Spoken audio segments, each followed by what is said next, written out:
Hello ji, welcome to my channel. आज की video बनेगी रोम इटली की एक बहुत बड़ी इंटर्नशिप पे। और बहुत बड़ी का मतलब ये है कि आपके चांसेस ज़्यादा हैं। वैसे तो ये एक छोटी सी अपॉर्चुनिटी है, लेकिन अपॉर्चुनिटी कम है, छोटी है, लेकिन इंटर्नशिप बड़ी है। क्यों बड़ी है? क्योंकि इसके अंदर जो बेनिफिट्स हैं वो बहुत ज़्यादा हैं। तो इसको गौर से सुनना है आपने, क्या क्या चीज़ें इसमें रिक्वायर्ड हैं, क्या क्या कौन कौन इसमें अप्लाई कर सकता है, और क्या आपके चांसेस के इसके अंदर सिलेक्शन के चांसेस कितने हैं, वो सारी की सारी चीज़ें हैं इसमें डिस्कस करूँगा। तो सबसे पहले हम लोग FAO की बात करते हैं, फूड एंड एग्रीकल्चर ऑर्गेनाइजेशन, जो कि रोम इटली के अंदर जो है ना वो मौजूद है। और वहाँ पे ये वैसे तो वर्ल्ड वाइड काम कर रहे हैं, लेकिन वहाँ पे ये इन्होंने इंटर्नशिप अनाउंस की हुई है, जिसमें आप लोग जाएंगे। आइट्स इसके लिए रिक्वायर्ड नहीं है। रोम इटली के अंदर आपने काम करना है। और call for expression of interest, ये जो है ना इसका उन्होंने स्पेसिफिक नाम रखा हुआ है। और अगर आपको इस तरह से मतलब वो सिलेक्ट कर लेते हैं तो वो आपको इस नाम से जो है ना वो वहाँ पे इंटर्नशिप देंगे। तो ये चीज़ है। अब इसका बेनिफिट सबसे बड़ा ये है कि इसकी मंथली स्टाइपेंड जो है वो $700 है।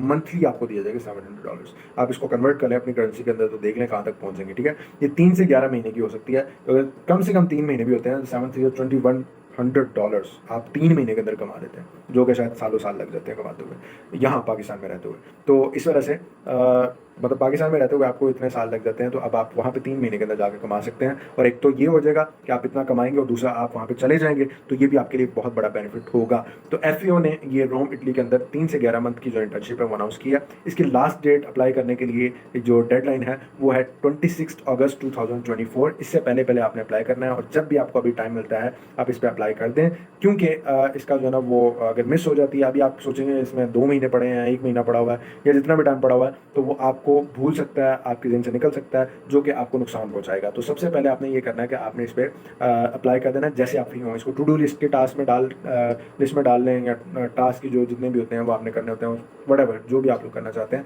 लेकिन इसको याद रखने के लिए अभी से इसको मार्कअप कर लें, ताकि आप इस पर अप्लाई कर दें। एप्लीकेशन के लिए इसका कोई भी उन्होंने जो है ना इस तरह की फीस जो है ना वो नहीं रखी हुई। आपने फ्री ऑफ कॉस्ट इस पर अप्लाई करना है, और इसके अंदर जो है ना वो इंटर्नशिप के जो लोकेशन है वो वहाँ से चेंज भी कर सकते हैं। फिलहाल उन्होंने रोम और इटली वगैरह ही बताया हुआ है, लेकिन यूरोप में कहीं भी वो आपको भेज सकते हैं। उसके बाद जो है ना फाइनेंशियल बेनिफिट्स के अंदर मैंने आपको बता दिया, $700 पर मंथ जो है ना वो आपको पे किए जाएंगे इसके स्टाइपेंड के तौर पे। ठीक है, उसके बाद आपकी मेडिकल कवरेज वगैरह ये भी साथ ही साथ की जाएगी। एलिजिबिलिटी क्राइटेरिया ये है कि FAO के मेंबर्स जितने भी कंट्रीज हैं वही इस पर अप्लाई कर सकते हैं। तो मैंने उसका लिंक डिस्क्रिप्शन में दे दिया हुआ है। आप अपना जो है ना वो मतलब चेक कर सकते हैं कि आपका कंट्री जहाँ पे आप लोग मौजूद हैं इस वक्त रहते हैं, क्या वो इस लिस्ट के अंदर आता है। और अगर नहीं आता तो आप इस पर अप्लाई नहीं कर सकते। लेकिन मैंने अभी जो चेक किया हुआ अभी तक उसमें पाकिस्तान भी आ रहा है, और साथ ही साथ पाकिस्तान जो है वो 1947 से 7 सितंबर 1947 से इनकी लिस्ट में मौजूद है। इसी तरह और इंडिया भी मौजूद है, इंडिया वाले भी इस पर अप्लाई कर सकते हैं। बाकी कंट्रीज़ भी हैं जो पॉपुलर कंट्रीज़ हैं, तो मैंने उसका लिंक डिस्क्रिप्शन में दिया हुआ, आप वहाँ पे से चेक कर सकते हैं क्या आपका कंट्री जहाँ पे इस वक्त आप मौजूद हैं,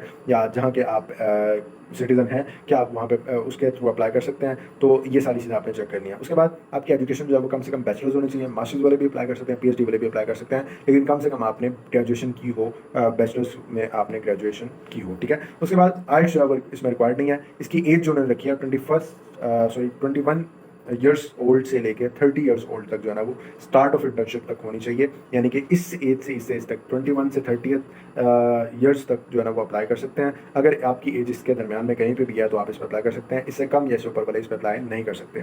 फैमिली रिलेशन की अगर बात की जाए तो फैमिली वालों को आप इसमें नहीं लेके जा सकते, चाहे आप FAO के मेंबर ही क्यों ना हो, या उसके जो है ना वो उसमें काम करने वाले एम्प्लॉय ही क्यों ना हो, वो कोई भी इस पर अप्लाई नहीं कर सकता किसी भी तरह के कॉन्ट्रैक्ट पे। सिर्फ आप ही इस पर जाएंगे। तो बहुत सारे लोग ये भी क्वेश्चन पूछते हैं मुझे, अक्सर इंस्टा पे DM आ जाता है कि हम फैमिली को लेके जा सकते हैं। भाई पहले पहुंच जाओ, पहले खुद काम करो, सारी चीज़ें जानो पहचानो, खुद वहाँ के लिए इतने एलिजिबल हो जाओ कि अपनी फैमिली को बुला के वहाँ पे चलो। अक्सर लोग ना फैमिली को बड़े शौक से लेके जाते हैं, लेकिन जब वहाँ पे देखते हैं कि वहाँ पे खर्चे उठाने पड़ते हैं, कवर नहीं होते, फिर वो उनको वापस आना पड़ता है या मसले पड़ते हैं।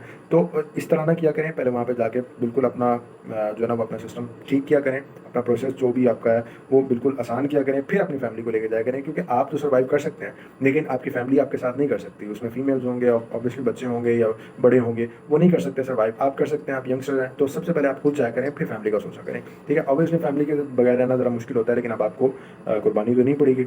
अच्छा, उसके बाद वीज़ा की बात करें तो वीज़ा आपको लेना पड़ेगा। जब आप इसीलिए सेलेक्ट हो जाते हैं तो आपके पास एक वीज़ा होना चाहिए। तो इसके लिए आपने अपनी एम्बेसी या अपने कॉन्सुलेट जितना भी आपके जो भी आपके पास मौजूद है वहाँ पे आपने अप्लाई करना है, जहाँ से आपको अपॉइंटमेंट मिलेगा, और फिर आप उसमें वीज़ा के लिए अप्लाई कर देंगे कि मैं इस प्रोग्राम के लिए सेलेक्ट हो गया हूँ। उसके लिए आपके पास इनका ऑफर लेटर होगा। जब आप उसके लिए सेलेक्ट हो जाते हैं तो आप उनको शो करवा के और अपने date of joining, date of internship से पहले पहले आपने वीज़ा लेना है। क्योंकि अगर आप लेट हो जाते हैं तो फिर आपकी इंटर्नशिप निकल जाएगी, तो फिर आपको फ़ायदा नहीं होगा। ठीक है, तो आपने उससे पहले पहले वीज़ा लेना है। बाकी डिटेल्स जो है वो मैं डिस्क्रिप्शन में डाल चुका हूँ। एप्लीकेशन प्रोसेस के बारे में मैं डिटेल में वहाँ पे बताया हुआ है, उसको पढ़ लेना आपने। उसमें एक लिंक है एंड पे, अप्लाई का लिंक, वो मैंने उसमें दे दिया हुआ है। उस पर क्लिक करके आप लोग इसके एप्लीकेशन लिंक पे चले जाएंगे, वहाँ जाके आप इस पर अप्लाई करेंगे और आप फिर उसके लिए सिलेक्ट हो सकते हैं। इसकी कोई एप्लीकेशन फीस नहीं है, फ्री ऑफ कॉस्ट आपने इस पर अप्लाई करना है। तो अप्लाई करते हुए किसी भी तरह का क्वेश्चन, किसी भी तरह का इशू आता है तो आप कमेंट कर सकते हैं, मुझे इंस्टा पे डीएम कर सकते हैं @digital.work पे। अगर वीडियो अच्छी लगी तो उसको लाइक कर दें, अगर इस वीडियो की जरूरत किसी को है तो उसको शेयर कर दें। अपना अगर और ज़्यादा ऐसी अपॉर्चुनिटीज़ चाहिए तो मेरे चैनल को सब्सक्राइब कर दें, क्योंकि आगे मज़ीद अपॉर्चुनिटीज़ आने वाली हैं। मिलते हैं अगली वीडियो में, उतनी देर के लिए सी या।